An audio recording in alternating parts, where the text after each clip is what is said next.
আজকের ইফতারে সন্ধ্যায় স্ন্যাক্স হিসাবে তৈরি করে নিচ্ছি খুব মজাদার ডিম পেঁয়াজের চপ। আসসালামু আলাইকুম বন্ধুরা, আমি ভালো আছি, আপনারা কেমন আছেন?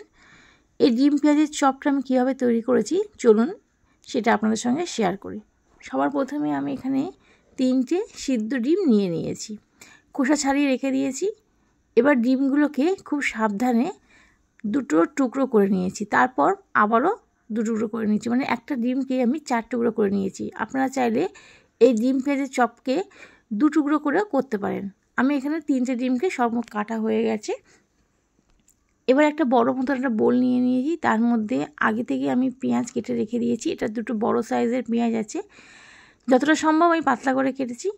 এবার পেঁয়াজটাকে দিয়ে দিলাম একটা বোলের মধ্যে, তারপর তাতে দিয়ে দিলাম পরিমাণ মতো লবণ আর কালারের জন্য একটু লঙ্কার গুঁড়ো, দিয়ে দিলাম 1/2 চামচ হলুদের গুঁড়ো, কাঁচা পাকা লঙ্কা দিয়ে দিয়েছি। এখানে ঝালটা নিজেদের টেস্ট অনুযায়ী দেবেন, যে যেমন ঝাল খান।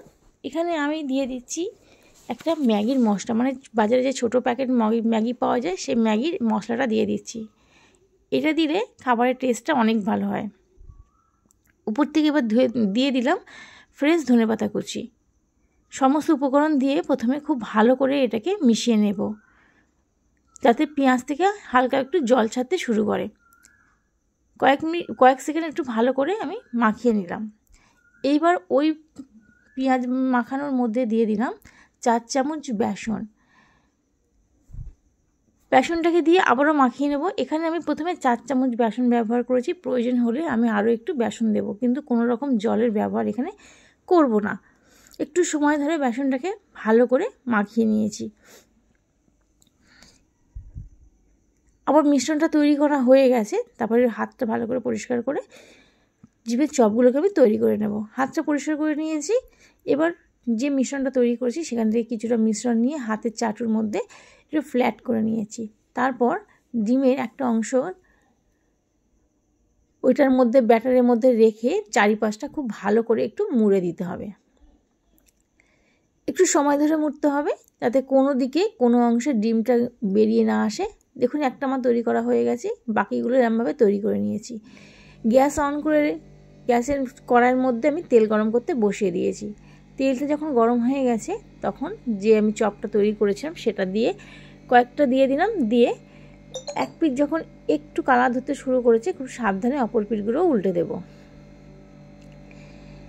আর গ্যাসের ফ্লেমটাকে একদম আমি মিডিয়াম টু লোতে রেখে দিয়েছি, না হলে ডিমের উপরের অংশগুলোকে পুড়ে যাবে আর ভিতরে কাঁচা থেকে যাবে। আমার এদিকে 4টে চপ ভাজা হয়ে গেছে। বাকি যে আমি করে রেখেছি চপগুলো, সেই চপগুলোকেও দিয়ে দিয়েছি, দিয়ে ওই একইভাবেই ভেজে নেব। খুব অল্প সময়ের মধ্যে ঘরে থাকা উপকরণ দিয়ে আজকে আমি তৈরি করে দেখাচ্ছি মজাদার একটা ইফতারের স্ন্যাক্স ডিম পেঁয়াজি চপ। আশা করি আপনাদের এই রেসিপিটা ভালো লেগেছে। ভালো লাগলে প্রতিবারের মতো চ্যানেলটাকে সাবস্ক্রাইব করবেন, পাশে থাকা বেল আইকনটি প্রেস করবেন, লাইক কমেন্ট এবং শেয়ার করবেন। দেখুন আজকে আমি একটা ভেঙে দেখিয়ে দিচ্ছি ভিতরটা কত সুন্দর হয়েছে, খেতেও ঠিক মজাদার হবে। বাচ্চা থেকে বড় সবারই খুব পছন্দের হবে যদি এটা টমেটো সসের সাথে সার্ভ করা যায় বা অন্য কোনো চাটনির সাথে। আজকে তাহলে এই পর্যন্ত, আবারও হাজির হয়ে যাবো অন্য কোনো দিন অন্য কোনো ভিডিও নিয়ে। ভিডিওটি দেখার জন্য ধন্যবাদ। টেক কেয়ার, আল্লাহ হাফেজ।